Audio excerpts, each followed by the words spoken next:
रीमा, मैं तुमसे एक बात कहना चाहता हूँ। कौन सी बात?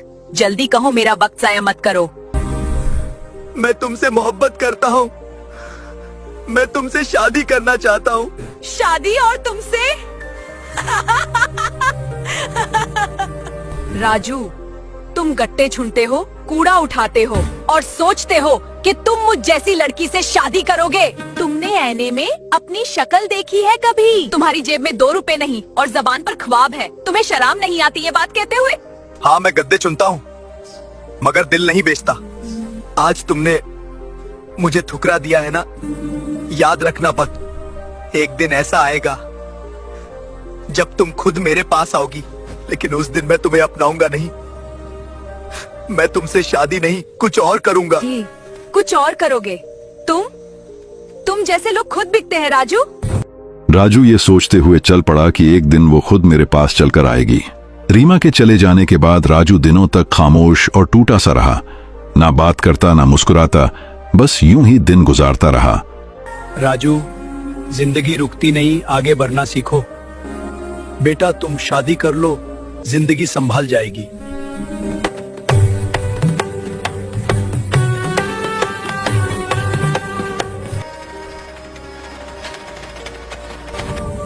तीन साल हो गए हमारी शादी को राजू। अब भी गरीबी, अब भी भूख। मैं थक गई हूँ इस जिंदगी से। आपके 2 बच्चे बीमार पड़े हैं और तुम्हारे पास इतने पैसे नहीं कि उनका इलाज करवा सको। हम 2 दिन से भूखे हैं और घर का राशन भी खत्म हो चुका है। मैं इस जिंदगी से तंग आ चुकी हूँ। मैं अपने बच्चों को लेकर अपने मैके जा रही हूँ।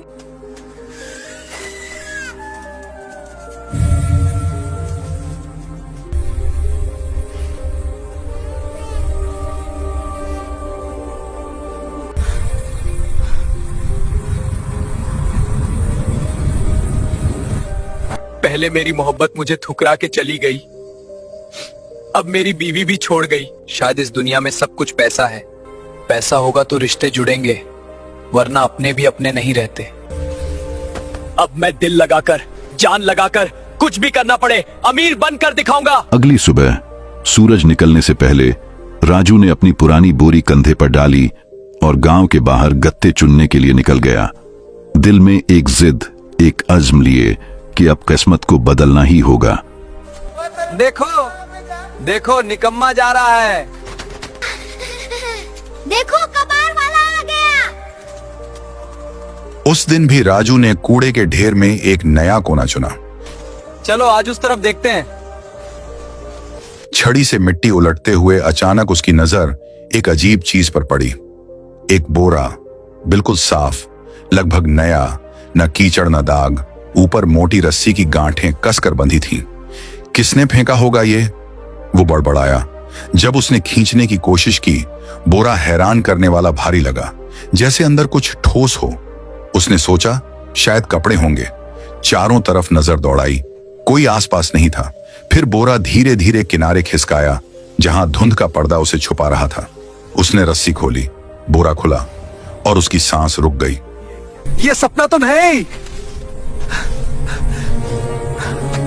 अंदर प्लास्टिक में लिपटी गड्डियां थीं। उसने कांपते हाथों से एक निकाली।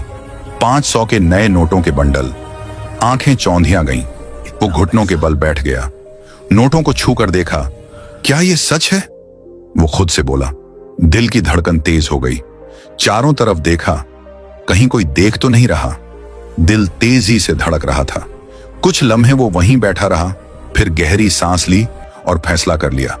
बोरे को दोबारा बांधा, पीठ पर लाद लिया और झोंपड़ी की तरफ चल पड़ा। रास्ते में हर आवाज उसे शक जैसी लगी। कुत्ते का भौंकना, किसी के कदमों की चाप, दूर से आती बातों की सरसराहट, हर आवाज जैसे उसके पीछे चल रही हो। झोंपड़ी पहुंचते ही उसने दरवाजा अंदर से बंद किया, बोरे को कोने में रखा और चटाई से ढक दिया। दिल ऐसे धड़क रहा था जैसे सीने से निकलकर बाहर आ जाएगा। बार बार वो दरवाजे से झांकता, कहीं कोई पीछे तो नहीं आ गया। जब यकीन हुआ कि आसपास कोई नहीं, वो धीरे से बोरे के पास बैठ गया। हाथ कांप रहे थे, मगर हिम्मत जुटाकर रस्सी खोली। जैसे ही बोरा खुला, अंदर की चमक ने आंखें चौंधिया दी। नोटों की गड्डियां एक से एक नई, छमछमाती। राजू ने एक गड्डी निकाली और गिनना शुरू किया। गिनते गिनते उसके होंठ सूख गए, सिर्फ एक गड्डी में 1 लाख रुपए। 1 लाख मतलब 30-40 करोड़। इतना पैसा ये कोई आम आदमी नहीं छोड़ सकता, किसी नेता या गुंडे का तो नहीं। अगर किसी ने ढूंढना शुरू कर दिया तो, अगर पुलिस आ गई तो मैं क्या करूं? अब शायद सालों की गरीबी खत्म हो सकती है, पर यह पैसा किस्मत नहीं, मुसीबत भी हो सकती। दिल के अंदर 2 आवाजें लड़ रही थी, एक खुशी की कि सालों की गरीबी अब खत्म हो सकती है, और एक डर की जो अंदर से कह रही थी यह पैसा किस्मत नहीं, मुसीबत भी हो सकता है। अगर किसी को पता चल गया तो लोग उसे चोर कहेंगे, पुलिस पकड़ लेगी या असली मालिक आ जाएगा। ये ख्याल आते ही राजू के अंदर हलचल मच गई। रात भर वो जागता रहा, बार बार बोरी के पास जाकर देखता, हाथ रखता और फिर हटा लेता। आखिरकार उसने खुद को तसल्ली दी, अगर कल सिर्फ एक गड्डी निकालकर इलाज करवा लूं तो किसी को क्या पता चलेगा। अगले दिन वो डॉक्टर के पास गया। डॉक्टर ने पहली बार उसे इज्जत से बैठाया, दवाइयां दी और कहा इलाज मुमकिन है। इन अल्फाज ने जैसे उसके अंदर नया हौसला भर दिया। सालों बाद राजू के चेहरे पर एक सच्ची मुस्कुराहट आई। वो समझ गया ये दौलत उसका इम्तिहान है, वरना वरदान नहीं। अगला दिन राजू के लिए एक नई सुबह बन गया। बरसों बाद उसने आईने में खुद को गौर से देखा। चेहरा कमजोर जरूर था, मगर आंखों में उम्मीद की चमक लौट आई थी। उसने सोचा अगर समझदारी से काम लूं तो सब बदल सकता है। सबसे पहले उसने अपनी झोंपड़ी की मरम्मत करवाई, बोरे से कुछ पैसे निकाले, मजदूरों को बुलाया और छत बदलवा दी। भैया मेरी झोपड़ी की छत ठीक कर दो, दिहाड़ी मैं दे दूंगा। ठीक है।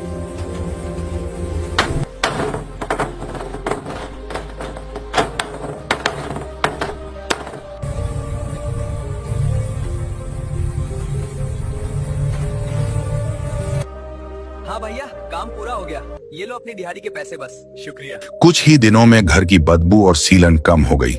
मोहल्ले वाले हैरान थे, अरे ये कबाड़ चुनने वाला अचानक कैसे बदल गया? राजू बस मुस्कुरा देता। दिल के अंदर एक राज छुपा था, ऐसा राज जो दौलत का था मगर सुकून छीनने वाला। कुछ हफ्ते बाद उसने अगला कदम उठाया। गांव की मेन सड़क पर एक छोटी सी किराने की दुकान खोली। पहले दिन सिर्फ दाल, चावल, नमक रखा। खुद दुकान पर बैठा, आने वालों को मुस्कुराकर सलाम किया। शुरू में लोग झिझके, मगर धीरे धीरे आने लगे। दुकान चल निकली। आटे की बोरियां, तेल के डिब्बे, मसाले, साबुन सब बिकने लगे। राजू ने इस पूरे दौर में बड़ी एहतियात बरती। उसके पास अचानक आई दौलत किसी भेद से कम नहीं थी, पर उसने कभी उसका दिखावा नहीं किया। वो जानता था अगर जरा भी चमक दमक दिखाई तो लोग सवालों की बौछार कर देंगे। राजू अब रोज दुकान पर बैठता, हर आने वाले ग्राहक को मुस्कुराकर कहता, क्या चाहिए भैया? बाहर से वो अब भी वही सीधा साधा दुकानदार दिखता था, लेकिन अंदर से वो जानता था कि उसकी पुरानी बोरी में इतनी दौलत छिपी है जो न सिर्फ उसकी बल्कि कई जिंदगियों की किस्मत बदल सकती है। कभी कभी मोहल्ले की बुजुर्ग औरतें उसे कहती, राजू भैया तुम तो बहुत बदल गए हो। वो बस मुस्कुरा देता, लेकिन दिल के अंदर एक मीठा गरूर उमड़ पड़ता। आखिर किसे बुरा लगता है जब दुनिया आपके बदलाव को देखती है। वक्त गुजरता गया। राजू ने कारोबार बढ़ाया। कुछ महीनों बाद उस बोरी से थोड़ा और पैसा निकाला और एक छोटा सा गोदाम शुरू किया। माल ढोने के लिए एक पुरानी ट्रक खरीदी और अब वो सिर्फ बेचने वाला नहीं बल्कि सप्लाई करने वाला बन गया था। गांव के लोग अब उसे राजू लाल कहकर पुकारने लगे, जैसे वो कोई बड़ा व्यापारी हो। पर तर्क ही के इस सफर में भी एक डर हमेशा उसके अंदर जिंदा रहा। रात को जब वो बोरी के पास बैठता तो सोचता, अगर किसी दिन ये राज खुल गया तो, अगर असली मालिक सामने आ गया तो। फिर अगले ही पल खुद को दिलासा देता, नहीं, ये मेरी किस्मत का इनाम है। मैंने सालों की जिल्लत सही है, ये मेरी मेहनत का फल है। मैंने किसी का हक नहीं छीना। वक्त के साथ राजू खुद भी बदल गया था। जो आदमी कभी भीड़ में सर झुकाकर चलता था, अब सीधा चलता था, आंखों में एतबार ली। उसकी आवाज में अब झिझक नहीं थी, बल्कि एक ठहराव, एक यकीन था। दिन में वो दुकान संभालता, शाम को गोदाम देखता और रात में बोरी के पास बैठकर अगले दिन की मंसूबाबंदी करता। वो अब अपने पुराने राजू से कहीं आगे निकल चुका था, मगर दिल के किसी कोने में वही पुरानी जिद अब भी जिंदा थी। रीमा की बात जो कभी भूली नहीं गई थी। मगर यह भी सच था, तरकड़की के बीच भी एक खालीपन उसके अंदर अब भी गूंजता था। दौलत, इज्जत, शोहरत, सब कुछ होने के बावजूद दिल के किसी कोने में एक खामोशी बसी हुई थी। एक शाम जब वो थका हारा दुकान बंद करके लौटा तो दरवाजे पर दो चेहरे खड़े थे, पहचाने हुए मगर बरसों पुराने। वो उसकी बीवी और अंता और दोनों बच्चे थे। बच्चे अब बड़े हो चुके थे मगर चेहरों पर झिझक और शर्मिंदगी थी। अंता की आंखें भीगी हुई थीं। राजू, उसने धीरे से कहा, हमसे गलती हुई थी, हालात ने मजबूर कर दिया था। तुम्हें छोड़कर जाना ठीक नहीं था। राजू के कदम जैसे जमीन में धंस गए। एक पल को वक्त रुक सा गया। यादें लौट आईं। वो दिन जब गरीबी और बीमारी ने उसे तोड़ दिया था, जब घर में खाने को कुछ नहीं था और अंता ने कहा था, मैं ये सब नहीं झेल सकती। फिर वो बच्चों को लेकर चली गई थी। उसके बाद सब बिखर गया था। अब वही अंता उसके दरवाजे पर खड़ी थी। बच्चे आगे बढ़े और बोले, बाबा हमें माफ कर दीजिए, हम आपके साथ रहना चाहते हैं। राजू का दिल कांप उठा। एक तरफ वो बाप था जो बच्चों को गले लगाना चाहता था, दूसरी तरफ वही टूटा हुआ इंसान था जिसे इन सब ने छोड़ दिया था। दिल के अंदर सवाल उठा, क्या उनका लौटना सच में मोहब्बत है या दौलत की चमक उन्हें वापस खींच लाई है? उसने ठंडे लहजे में कहा, जब मैं खाली हाथ था तुम सब चले गए थे, अब जब मेरे पास कुछ है तुम लौट आए हो। क्या ये प्यार है या लालच? अंता की आंखों से आंसू बह निकले। नहीं राजू, अब हम सच में पछता रहे हैं। बच्चों को तुम्हारा साया चाहिए। राजू ने नजरें झुका ली। अंदर जैसे आंधी चल रही थी। वो जानता था कभी कभी माफ करना आसान होता है लेकिन भूलना नहीं। आखिरकार उसने कहा, बच्चे मेरे हैं और उनका हक कोई नहीं छीन सकता। मैं उनकी पढ़ाई, उनका भविष्य संभालूंगा। लेकिन अंता, हमारे बीच जो दीवार खड़ी हो चुकी है वो अब कभी नहीं गिरेगी। अंता चुप रही। बच्चों की आंखों में राहत थी। कम से कम अब उनके पिता फिर से उनकी जिंदगी में थे। मगर राजू के दिल का पुराना जख्म फिर हरा हो गया। बाहर की दुनिया कहती थी, राजू लाल अब एक कामयाब आदमी है, लेकिन अंदर से वो अब भी वही राजू था जो अपनी पुरानी बोरी के साथ माजी और हाल के बीच झूलता रहता था। उस रात राजू देर तक नींद नहीं ले पाया। वो बोरी के पास बैठा जैसे किसी पुराने दोस्त से बातें कर रहा हो। ये दौलत सब कुछ लुटा रही है, इज्जत, नाम, सुकून भरी जिंदगी, मगर क्या ये दिल की शांति भी लौटा पाएगी? सवाल हवा में तैर गया और जवाब में बस दीवारों की खामोशी थी। कुछ हफ्ते बीत गए। राजू की दुकान अब एक छोटे से साम्राज्य में बदल चुकी थी। गोदाम से माल निकलता, गाड़ियां आती जाती और गांव वाले अब उसे राजू भाई कहकर इज्जत से पुकारते। बाहर की दुनिया में सब कुछ ठीक लगता था, पर अंदर एक बोझ था जो हर रात उसके सीने पर बैठ जाता। वो बोरी को देखता और खुद को समझाता, शायद किसी चोर ने फेंक दी होगी या शायद किस्मत ने मुझ पर दिया की होगी। लेकिन किस्मत जैसे उसकी हिम्मत की आजमाइश लेने पर तुली हुई थी। एक शाम वो घर के आंगन में चाय की चुस्कियां ले रहा था। अंदर टीवी पर खबरें चल रही थीं, रोज की सियासी बकवास जिस पर अब वो ध्यान नहीं देता था। लेकिन अचानक एंकर की आवाज तेज हुई, ब्रेकिंग न्यूज। राजू का दिल धक से रह गया।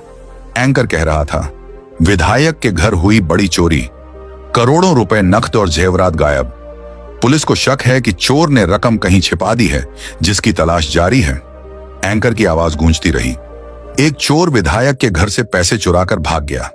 जब पुलिस ने उसका पीछा किया तो उसने पैसे कहीं छिपा दिए जो अब तक नहीं मिले। पुलिस लगातार तलाश कर रही है। राजू का हाथ कांप गया। दिमाग में जैसे बिजली सी कौंध गई। बोरा, वही बोरा। एंकर बोलता जा रहा था, सैकड़ों करोड़ अब भी लापता हैं। छोटे बंडल शायद कभी न मिले, लेकिन जांच जारी है। राजू के कानों में एंकर की आवाज गूंजने लगी, छोटे बंडल शायद कभी न मिले। उसके दिल ने धड़कना तेज कर दिया। मतलब शायद उसका बोरा अब भी महफूज है। लेकिन उसी लम्हे एक ठंडी लहर उसके जिस्म में दौड़ गई। अगर किसी ने पता लगा लिया तो, अगर पुलिस दरवाजे पर आ गई तो। ये सोचते ही उसका दिल जैसे सीने से बाहर आ गया। उस रात वो करवटें बदल बदल कर गुजारता रहा। सुबह दुकान पर भी उसका ध्यान बट गया। गाहक बोलते रहे और वो बस खोए हुए लहजे में जवाब देता रहा। मन के अंदर एक ही सोच बार बार गूंज रही थी, अगर सब छुपा रहा तो बच जाऊंगा, पर अगर राज खुल गया तो सब खत्म। शाम को वो बेचैन सा लौटा। झोंपड़ी में दाखिल होते ही दरवाजा बंद किया, बोरी के पास गया, रस्सी खोली। नोट अब भी वैसे ही चमक रहे थे, लेकिन इस बार वो चमक खौफनाक लग रही थी। उसे लगा जैसे उन नोटों की आंखें हैं जो उसे घूर रही हैं। राजू ने गड्डियां वापस रख दी और खुद से बोला, ये दौलत मुझे बचा भी सकती है और मिटा भी सकती है। उस दिन से उसने एक फैसला लिया, अब कोई जल्दबाजी नहीं, थोड़ा थोड़ा पैसा निकालेगा, धीरे धीरे खर्च करेगा ताकि किसी को शक ना हो। मगर दिल के अंदर एक नया झप बन चुका था। हर बार जब वो नोट गिनता उसके हाथ जैसे कांपने लगते। फिर भी जिंदगी चलती रही। उसी दौरान एक दिन पास के गांव से एक आदमी सामान लेने आया। साथ थी उसकी बहन सलोनी, सादा सी औरत, 2 साल पहले अपने पति को बीमारी में खो चुकी थी। अब वो अपने भाई के साथ कामकाज संभाल रही थी। राजू ने जब पहली बार उससे बात की तो दिल में अजीब सा सुकून उतर गया। सलोनी की बातों में न दिखावा था न लालच। वो राजू को एक दुकानदार नहीं, एक इंसान की तरह देखती थी। धीरे धीरे वो दुकान पर आने लगी, कभी भाई के साथ, कभी अकेली। हर बार उसके लहजे में एक नरमी, एक सलीका, एक इज्जत भरा सुकून होता जो राजू के दिन भर की थकान उतार देता।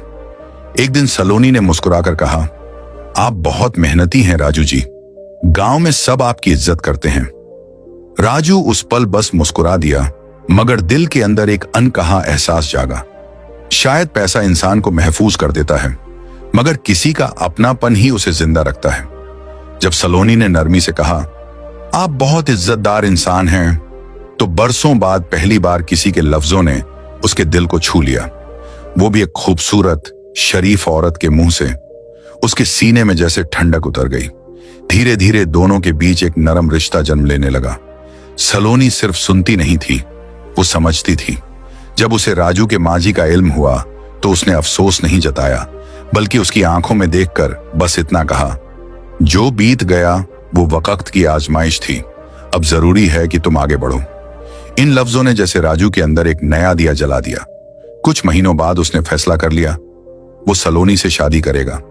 गांव में यह खबर फैलते ही तरह तरह की बातें होने लगी। किसी ने तंज किया, अरे कबाड़ चुनने वाला अब नई बीवी लाएगा, और किसी ने हंसते हुए कहा, चलो अब उस बेचारे की जिंदगी में रोशनी तो आई। राजू बस चुप रहा। वो जानता था ये शादी सिर्फ साथ पाने के लिए नहीं, बल्कि खुद को नया जन्म देने के लिए है। किसी ने तंज किया, कबाड़ चुनने वाला अब नई बीवी लाएगा, और किसी ने हंसते हुए कहा, चलो अब उस बेचारे की जिंदगी में रोशनी तो आई। राजू ने किसी बात का जवाब नहीं दिया। वो जानता था ये शादी सिर्फ साथ पाने के लिए नहीं, बल्कि खुद को नया जन्म देने के लिए है। शादी बहुत सादगी से हुई, न बैंड बाजा, न दावतों की भीड़, बस 2 साक्षी, कुछ फूल और 2 दिलों की नई शुरुआत। सलोनी के आने के बाद राजू का घर जैसे सांस लेने लगा। जब वो दुकान से थका हारा वापस आता तो सलोनी मुस्कुराकर दरवाजा खोलती। वो मुस्कान न महंगी थी न बनावटी। उन छोटी छोटी बातों ने राजू को वो सुकून दिया जो किसी दौलत से नहीं खरीदा जा सकता। फिर भी जब रात गहराती और सलोनी सो जाती, राजू का दिल फिर उसी बोरी के पास जा बैठता। वो बोरी उसे चैन नहीं लेने देती थी। हर बार नोटों की चमक उसे याद दिलाती, ये दौलत पवित्र नहीं है। वो सोचता, अगर ये पैसा किसी जुर्म से जुड़ा है तो इससे मुझे शांति कैसे मिल सकती है। यही ख्याल धीरे धीरे उसे एक बड़े फैसले तक ले गया। राजू ने ठान लिया, अब यह पैसा सिर्फ उसका नहीं रहेगा, ये दूसरों के काम आएगा। उसे अच्छी तरह याद था गरीबी ने कैसे उसकी इज्जत, उसका मान छीन लिया था। वो ताने, वो जिल्लत, वो दिन जब गांव का क्लर्क उसे हिकारत से देखता था, सब यादें अब भी जिंदा थीं। और फिर एक सुबह उसने पहला कदम बढ़ाया। गांव की पुरानी मस्जिद बारिश में टपकती थी। नमाजियों को अक्सर छतरियां लेकर अंदर जाना पड़ता था। राजू ने चुपचाप चंदा देना शुरू किया। जब रकम काफी हो गई तो उसने अपना नाम सामने रखा। गांव में हलचल मच गई, अरे ये तो वही कबाड़ चुनने वाला है, इतना पैसा कहां से आया इसके पास। कुछ ने शक जताया, कुछ ने दुआ दी, मगर राजू अब अपने दिल के बोझ को हल्का कर रहा था। वही राजू जो कभी कचरा चुनता था, अब गांव के सबसे बड़े दान देने वाले के तौर पर जाना जाने लगा। लोग हैरान थे, इतना पैसा कहां से आया इसके पास। कुछ ने तंज किया, कुछ ने शक जताया, शायद जुए में जीता होगा। मगर जैसे जैसे मस्जिद की दीवारें उठती गईं, राजू की नीयत साफ होती गई। लोगों ने देखा वो दिखावे के लिए नहीं, सच्चे दिल से मदद कर रहा है। धीरे धीरे वही राजू जिसे कभी समाज ने ठुकरा दिया था, अब समाज का सहारा बनने लगा। उसने अपने जीवन में एक और बड़ा कदम उठाया। इस बार उसने पैसे से नहीं, दिल से निवेश किया। उसने ऐलान किया, मैं गांव में एक स्कूल खोलूंगा जहां हर गरीब बच्चा बिना फीस के पढ़ सकेगा। लोगों ने पहले सोचा यह बस एक जज्बाती बात है, मगर जब ऐलान के बाद जमीन पर पहली ईंट रखी गई तो सब समझ गए। राजू अब सिर्फ एक व्यापारी नहीं रहा, वो गांव का रहनुमा बन चुका है। सलोनी ने भी उसका पूरा साथ दिया, कंधे से कंधा मिलाकर काम किया। कुछ नौजवान शिक्षक मामूली तनख्वाह पर पढ़ाने के लिए तैयार हो गए। कोई कहता ये तो चमत्कार है, तो कोई दुआ देता खुदा ऐसे लोगों को सलामत रखे। राजू ने बाकी बचा हुआ पैसा और कारोबार में लगाया और देखते ही देखते वो वाकई एक अमीर आदमी बन गया। अब उसे उस बोरी की कोई जरूरत नहीं थी। उसकी कमाई ही इतनी थी कि वो अब करोड़ों में खेल रहा था, लेकिन फिर भी वो अल्लाह का शुक्र अदा करता और गरीबों की मदद करता रहता। उसने अपनी पहली बीवी और बच्चों के लिए लंदन में एक बड़ा बंगला और एक होटल खरीद लिया। वो भी अब अपने बच्चों के साथ खुश थी। राजू की जिंदगी मुकम्मल लगती थी, इज्जत, सुकून, मोहब्बत, सब कुछ। मगर किस्मत को जैसे अभी एक मंजर दिखाना बाकी था। एक शाम जब वो दुकान बंद करके लौटा तो दरवाजे पर कोई खड़ा था। रोशनी मध्यम थी, पर वो चेहरा जैसे कहीं देखा हुआ लगा। चेहरा कमजोर, बदन लाचार, आंखों के नीचे गहरे साए। राजू, मैं हूं, रीमा। आवाज कांप रही थी। राजू ठिठक गया। ये वही रीमा थी जिसने कभी कहा था, तुम गत्ते चुनते हो, फकीर हो, मुझ जैसी लड़की से शादी का सोचते हो। वक्त ने उस चमकदार चेहरे को मंद कर दिया था। अब वही रीमा फटे कपड़ों में, हाथों की हथेलियां खाली, नजरें जमीन पर झुकाए खड़ी थी। मेरे शौहर की वफात हो गई है। रीमा के लब कांप उठे। घर चलाने के लिए कुछ नहीं बचा। मुझे मदद चाहिए राजू, बस थोड़े पैसे। मैं जानती हूं तुम अब बहुत बड़े आदमी हो, मेरी मदद कर दो। मैं तो बेकार ही हूं ना। तुमने मुझे भिखारी बनाकर ठुकरा दिया था। भिखारी को तो पैसे दिए जाते हैं, मगर तुम तो भिखारी से पैसे लेने आने आई हो। आज तुम्हें मेरे पैसों की और मेरी जरूरत है। आज मैं तुमसे जो चाहूं करवा सकता हूं, लेकिन मैं ऐसा नहीं करूंगा। मैं तेरे जैसा नहीं हूं। मेरे अंदर पैसों की लालच नहीं है, मगर मेरे दिल के अंदर एक हसरत है, वो मैं आज अपनी पूरी करूंगा। तुम्हें पैसे चाहिए ना? चलो मेरे साथ अंदर घर में। बैठ जाओ यहां सोफा पर।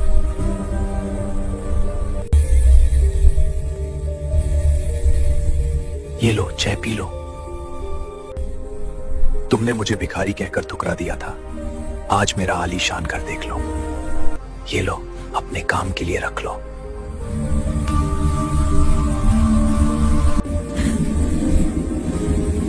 आंसू पोंछो सर, चलो चलो।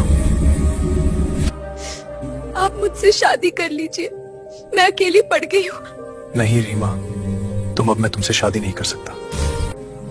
मैंने अब शादी कर ली है और मेरे बच्चे भी हैं। मैं बस अब तुम्हारी मदद कर सकता हूं। तुम्हें किसी भी चीज की जरूरत हो, कभी भी हो, आ जाना।